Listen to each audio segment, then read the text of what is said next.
सांगली जिल्ह्यातील कुपवाड औद्योगिक वसाहतीमधील अहिल्यानगर परिसरातील एका नामांकित फॅक्टरीला अचानक भीषण आग लागल्याची घटना घडली आहे.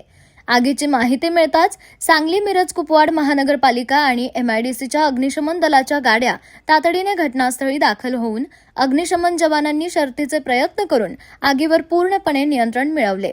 आग लागली त्यावेळी कारखान्यात शिफ्ट सुरू होती.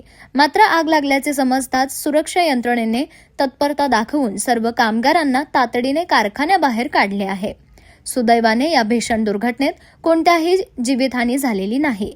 नुकसानीचा प्राथमिक अंदाज कोट्यवधींचे नुकसान, यंत्रसामग्री खाक. कारखान्यातील अत्यंत महागडी अत्याधुनिक यंत्रसामग्री या आगीत पूर्णपणे जळून खाक झाली आहे.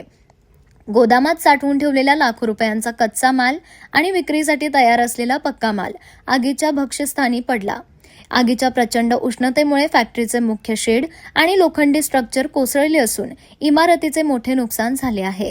प्राथमिक अंदाजानुसार हे नुकसान कोट्यवधी रुपयांच्या घरात असण्याची शक्यता आहे. नागरिक आणि निवासी भागाची स्थिती नागरिक सुरक्षित. आग लागलेला कारखाना औद्योगिक पट्ट्यात असल्याने लगतच्या मुख्य निवासी वस्तीला किंवा स्थानिक नागरिकांच्या वैयक्तिक मालमत्तेला कोणतीही झळ बसलेली नाही. खबरदारीचे उपाय. सुरक्षेचा उपाय म्हणून प्रशासनाने परिसरातील वीज पुरवठा काही काळ खंडित केला होता आणि वाहतूक इतर मार्गाने वळवली होती. धुराचे लोट परिसरात पसरल्याने नागरिकांमध्ये काही काळ भीतीचे वातावरण होते.